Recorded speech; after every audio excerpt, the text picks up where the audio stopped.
جی آج میں new York میں ہوں اور آج ایک مجھے بہت ہی غضب کے پاکستانی سے ملاقات ہوئی ہے اور میں ان کی سٹوری آپ کے ساتھ شیئر کرنا چاہتا ہوں. صابر بھائی آپ اپنی سٹوری شروع سے سنائیں کہ وہ کوڑا چننے سے شروع کریں. تھینک یو سو مچ ریان بھائی.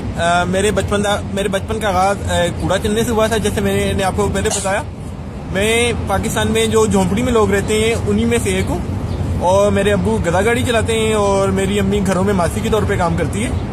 اور مجھے بچپن سے میرے اندر ایک بہت بری عادت ہے کہ مجھے پڑھنے کا شوق تھا اور جب میں کوڑا چنا کرتا تھا تو میں کوڑا چننے کے علاوہ اخباروں کو پڑھنا شروع کر دیتا تھا جس کی وجہ سے مجھے ڈانٹ بھی پڑتی تھی اور لوگ مجھے سمجھتے تھے کہ میرے کزن کہ میں پاگل ہو گیا ہوں, میرا دماغ کام کرنا چھوڑ گئے اور میں کچھ نہیں کر سکتا اور وقت ضائع کر رہا ہوں اخبار پڑھنے میں. مگر میری ضد نے مجھے آخرکار ایک اسکول تک پہنچا دیا اور میرے خیال میں یہ میری زندگی کا ایک بہت ہی مختلف موڑ ہے کیونکہ میں اپنی کمیونٹی میں جسے لوگ مسلی چنگڑ چوڑے کہتے ہیں اس کا پہلا پڑھا لکھا بندہ ہوں جو انگریزی میں بھی بات کر سکتا ہے اور میں نے پڑھنا شروع کر دیا. اس طرح مجھے جو میری روٹین ہوتی تھی مجھے اپنے ماں باپ کو پیسے کما کر دینے ہوتے تھے. میں صبح اٹھتا تھا اپنا کوڑے کا بیگ پکڑتا تھا اور میں مختلف مارکیٹوں میں گھروں کے سامنے جہاں بھی مجھے کوڑا ملتا تھا پلاسٹک لوہا ٹن جو بھی بوتلیں ملتی تھی گتا ملتا تھا مجھ سے چنا کرتا تھا. اس کے بعد اپنے گھر آتا تھا اس کو کوڑے کو رکھتا تھا ہاتھ منہ دھو کر اسکول کی طرف بھاگ جاتا تھا اور سارا دن ادھر اسکول میں گزارا کرتا تھا. اسکول پہ بھی مجھے بہت سے مختلف تعصبات کا سامنا کرنا پڑتا تھا. جیسے میرے ساتھ میرے ٹیچر سمجھتے تھے کہ میں مسلیاں دا منڈا تے میرا دماغ کم نہیں کر سکتا دے کنسیڈرڈ می ڈم. اور میرے خیال میں میرے لیے یہ ایک بہت بڑی وہ تھی کہ I have to prove myself اور میں اس کے لیے زیادہ دل لگی سے پڑھتا تھا. اور میری ایک عادت تھی کہ میں ریڈنگ کرتا تھا اور جس سے مجھے باقی اسکول والے بچوں کی نسبت مجھے ایک ایج آتا تھا کہ میں پڑھ سکتا تھا.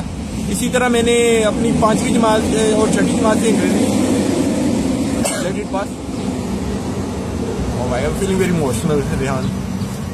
اسی طرح میں نے 5ویں اور 6ٹھی جماعت میں اپنی انگریزی پڑھنا شروع کیا اور میرے لیے انگریزی سیکھنا ایک بہت ہی مختلف تجربہ تھا.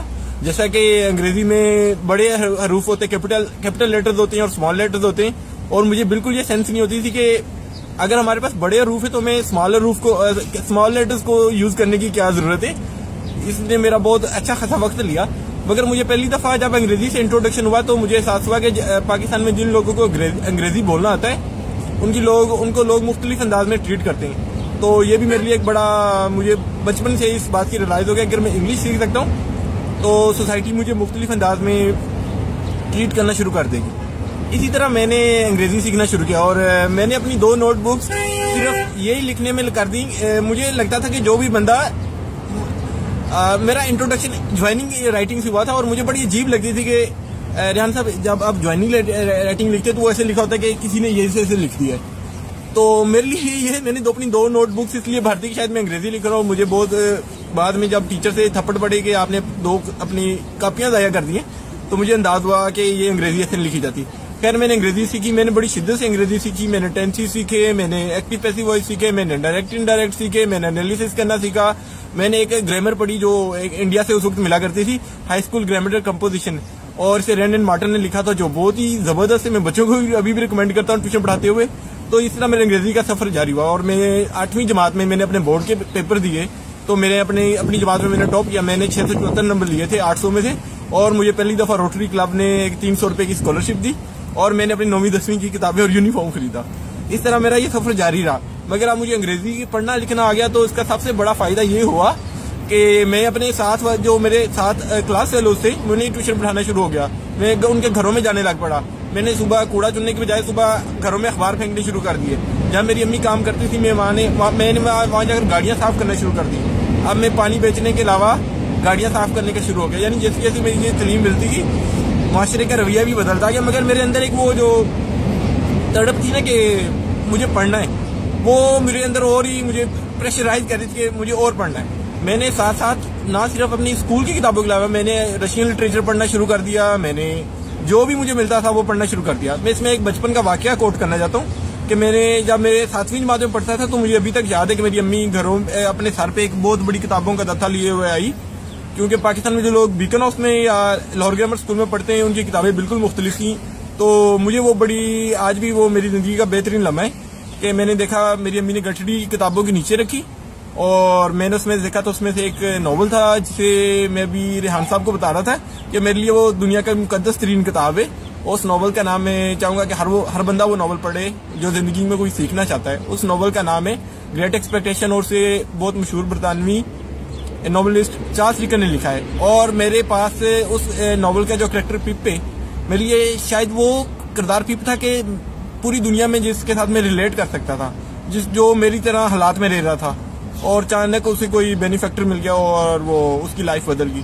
تو میرے لیے یہ بہت ہی لمحہ تھا اور ابھی بھی میں اس کردار کو اپنے آپ سے ریلیٹ کرتا ہوں اور اس سے مجھے حوصلہ ملتا ہے. اور پتہ نہیں مجھے کیوں فیل ہوتا کہ اگر میں نے وہ ناول نہ پڑھا ہوتا تو میری زندگی بالکل مختلف ہوتی. شاید میں اس طرح خواب نہ دیکھ پاتا یا اس طرح میں بلند سوچ کا حامل نہ ہو پاتا. خیر اس طرح میں نے اپنا میٹرک کیا, میں نے اکاؤنٹنسی کا ڈپلوما کیا, میں نے مختلف جاب کرنا شروع کر دی, میں نے سوشل ایکٹیویزم میں حصہ لینا شروع کر دیا. میں نے یعنی میرے پڑھنے سے اب بالکل میرا پروفائل ہی بدل گیا آپ جسے کہہ سکتے ہیں.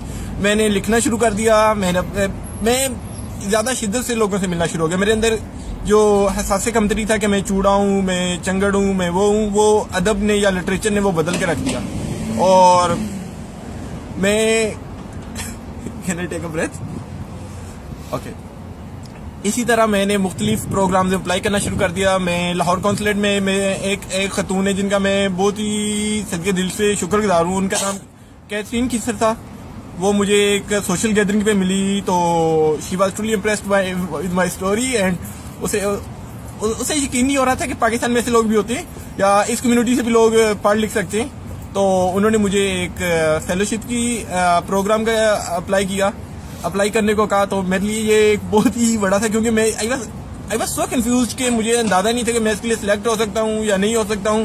خیر آخری روز میں نے اس کے لیے اپلائی کیا. میں نے ان سے ریکویسٹ کی کہ میرا کوئی لیٹر آف ریکمنڈیشن لکھ دیں کیونکہ میرا اور کوئی جاننے والا تو ہے نہیں جو میرا لیٹر آف ریکمنڈیشن لکھ سکتا ہوں. تو انہوں نے میرا لیٹر آف ریکمنڈیشن لکھا. قصہ مختصر کہ میں اس پروگرام کے لیے سلیکٹ ہو گیا. نومبر 2012 میں امریکہ میں آیا اور اس وقت اس کا پروگرام کا کیا نام تھا؟ میں اس کا نام نہیں لوں. نومبر 2012 میں امریکہ میں پہلی دفعہ آیا اور یہ فیلوشپ تھی اٹلانٹک کونسل میں ایمرجنگ لیڈرشپ پروگرام تھا جس میں 15 لوگوں کو پورے پاکستان میں سے چنا گیا اور لکیلی میں بھی اس میں سلیکٹ ہو گیا. اور جب یہاں آیا تو جب پریزیڈنٹ اوباما کے الیکشنز ہو رہے تھے ہم مختلف جگہوں پہ گئے. وہاں پہ ہم لوگوں نے مختلف جگہوں پر الیکشن آبزرویشن کرنے کے لیے گئے. تو میرے لیے ایک بہت ہی مختلف تجربہ تھا. جیسا کہ مجھے پہلی دفعہ اندازہ ہوا کہ جمہوریت کے اس ملک کو کیا فوائد ہیں, لوگ کتنے رسپانسیبل ہیں, ہر آدمی ووٹ کرنے جا رہا ہے اور ایک سسٹم میں سوری ریپیٹ نہیں مجھے میرا اپوائنٹمنٹ ہو جائے گا تو we need to conclude. Okay. تو میں اس طرح میرا یہ پہلا امریکہ کی میری وزٹ تھی. خیر میں اس وزٹ سے میرے لیے سیکھنے کے لیے بہت کچھ تھا اور اس وزٹ نے میری ہمت بندھائی کہ میں مختلف اور کام کروں. جیسا کہ میں ابھی اپنے جھونپڑی میں اپنے سلمس کے یا جھونپڑیوں میں ابھی موبائل ٹوائلٹ بنا رہا ہوں کیونکہ میں نے بچپن میں اپنے دیکھا کہ ہمارے بہت سے رشتے دار یا دوسرے جھونپڑیوں والے صرف کولرا ہیزے سے اور ڈائریا سے اور ہیپاٹائٹس سے فوت ہو گئے. انہوں نے بالکل پتہ ہی نہیں تھا کیونکہ وہ زیادہ تر لوگ جو ہوتے ہیں وہ کھلی جگہ پہ ہی پیشاب اور پخانہ کر دیتے ہیں اور وہی پخانہ جو پیشاب ہوتا ہے وہ ان کے پینے کے پانی میں مل جاتا ہے اور جس سے بڑے بوڑھے بچے عورتیں جو ہوتی ہیں وہ بیمار ہو جاتے ہیں اور it's a truly life taking disease. They are just getting life taking disease through these impure water. اور میں ان کے لیے موبائل ٹوائلٹ قائم کروں گا اور میرا ارادہ ہے کہ میں اس موبائل ٹوائلٹس کو اس کے جو ہیومن ویسٹ ان کا ہوگا اس کو میں بایو گیس میں یا فرٹیلائزر میں بایو فرٹیلائزر میں کنورٹ کروں گا. نہ صرف ان کی یہ سینیٹیشن کی پرابلم حل ہوگی بلکہ ان کو تھوڑی سی اس سے اکنامک اسسٹنس یا بایو گیس اگر ملے گی تو ہم پروڈیوس کریں گے تو ان کی انرجی نیڈز بھی میٹ ہو سکتی ہیں. تھینک یو سو مچ ریحان صاحب. آپ ڈو اسکول میں کیا کریں؟ یہاں ڈو اسکول میں کیسے پہنچے؟ ڈو اسکول نے مختلف سوشل انٹرپرینور سے یہاں پہ آئیڈیا کمپٹیشن کرایا جو کہ نیو یارک سٹی میں میئر کا آفس ہے جو لانگ ٹرم پلاننگ اور سسٹینیبلٹی کا کام کرتا ہے. اس کے تھرو کیونکہ کام کرتی ہوں کہ نیو یارک سٹی میں تقریباً ہر روز 7 ملین کافی کپ ہوتے ہیں وہ سڑکوں پر پھینک دیے جاتے ہیں یا ڈسٹ بن میں پھینک دیے جاتے ہیں. اور نیو یارک سٹی کی جو بہت بڑا خرچہ ہے وہ اس کوڑے کو یا اس ریوزیبل کپس کو لینڈ فل میں بھیجنے میں خرچ ہو جاتا ہے.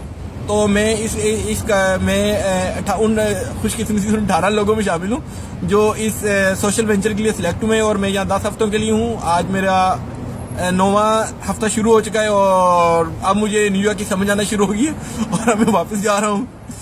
That's it.